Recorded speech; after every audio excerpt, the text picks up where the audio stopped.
కేటీఆర్ ఏమంటాడు? సింహం బయటికి వస్తుందంటే గుంటనక్కల గుండెల్లో దడబుడుతుంది. ఇది వాస్తవం కదా. కేసీఆర్ బయటికి వస్తుందంటే రేవంత్ రెడ్డి భయం అవుతుంది, కాంగ్రెస్ పార్టీ లీడర్లకు భయం అవుతుంది, చాలామంది పరిశానులు ఉన్నారు. మొన్న రేవంత్ అన్న జగిత్యాలకు సంబంధించినటువంటి కొంతమంది లీడర్లను బస్సులో ఎక్కించుకొని హైదరాబాద్ తీసుకుపోయారు. హైదరాబాద్లో రేవంత్ అన్న 8 నిమిషాలు మాట్లాడాడు. ఏమని? మన ప్రభుత్వం చాలా ఘోరంగా ఉన్నది, పరిస్థితి చాలా వ్యతిరేకత ఉన్నది, కాంగ్రెస్ని చిన్నమెల్లగా మీరే నడపాలి, మన దగ్గర పైసలు లేవు, జీతాలకు కూడా పైసలు లేవు, చాలా అవస్థ పడుతున్నాం, ఎట్లనో అట్లా కాంగ్రెస్ పైన మీరే పాజిటివ్ తెచ్చుకోవాలి, జగిత్యాల్లో కాంగ్రెస్ని మీరే కాపాడుకోవాలని జగిత్యాల కాంగ్రెస్ పార్టీ లీడర్లకు రేవంత్ రెడ్డి చెప్తున్నాడు. అంటే రేవంత్ రెడ్డికి మొత్తం అర్థమైపోయింది సినిమా. కేసీఆర్ బయటకు వస్తుందంటే ఖచ్చితంగా ఏదో పంచాయతీ అవుతుంది, ఖచ్చితంగా కేసీఆర్ కాంగ్రెస్ ప్రభుత్వం బండారం మొత్తం బయట పెడతాడు, మన భాగవతం అంతా బయటపడుతుంది అనేటటువంటి విషయం రేవంత్ రెడ్డికి అర్థమైపోయింది సినిమా. అందుకే రేవంత్ రెడ్డి ఉలిక్కి పడి పరిశాన్ అయ్యి ఇప్పుడు ఇదంతా చేస్తున్నాడు కథ.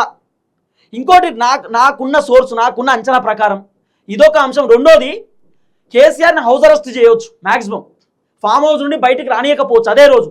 ఎందుకంటే సార్ మీరు బయటకు వస్తే ల్యాండ్ ఆర్డర్ ప్రాబ్లం అవుతుంది, మీరు బయటకు వస్తే ఘర్షణలు అవుతాయి, గొడవలు అవుతాయి, కాంగ్రెస్ వాళ్ళు బీఆర్ఎస్ వాళ్ళ పైన, బీఆర్ఎస్ కాంగ్రెస్ పైన దాడులు కావచ్చు, పంచాయతీలు కావచ్చు, మీ మాటల వల్ల లొల్లులు కావచ్చు, మీరు బయటికి రావద్దు సార్ అని కేసీఆర్ని ఆపే కార్యక్రమం కూడా చేయవచ్చు. అంటే కేసీఆర్ను బయటికి రానియకుండా చేసే కార్యక్రమం కూడా చేయవచ్చు, చెప్పలేం. రేవంత్ రెడ్డి కేసీఆర్ చూసి భయపడుతున్నాడు, వణుకుతున్నాడు ఒక రకంగా చెప్పాలంటే. ఈ వణుకడానికి కారణం ఏంటి అంటే రేవంత్ రెడ్డి ప్రభుత్వంలో అన్ని ఫెయిల్. ఏం చక్కగా అయింది చెప్పురి రేవంత్ రెడ్డి ప్రభుత్వంలో? రేవంత్ రెడ్డి చేసిన కథ ఏందో చెప్పురి. 3,47,000 కోట్ల రూపాయలు 27 నెలల్లో చేసిన రేవంత్ రెడ్డి అప్పు. మరి తెలంగాణ ప్రజలకు ఏమైనా చేసిండా? మరి 3 లక్షల కోట్ల రూపాయలు రేవంత్ రెడ్డి అప్పు చేసినప్పుడు ఈ అప్పు గురించి కేసీఆర్ ఖచ్చితంగా మాట్లాడతాడు, ఖచ్చితంగా కేసీఆర్ ప్రశ్నిస్తాడు, దానికి రేవంత్ రెడ్డి సమాధానం చెప్పాలి. కానీ రేవంత్ అన్న సమాధానం చెప్పే పరిస్థితి ఉండదు. ఏం చెప్తాడు అన్న చెప్పురి మరి? పోనీ ఏం చెప్తాడు రేవంత్ అన్న? ఏం చెప్పలేని పరిస్థితి. ఆల్రెడీ ఓపెన్ అప్ అవుతుండు, అప్రపాలు అయిపోయింది తెలంగాణ, ఏం లేదు మా తాన, ఆగమాగం పరిస్థితి అని చెప్పి రేవంత్ అన్న ఓపెన్ అప్ అయిండు.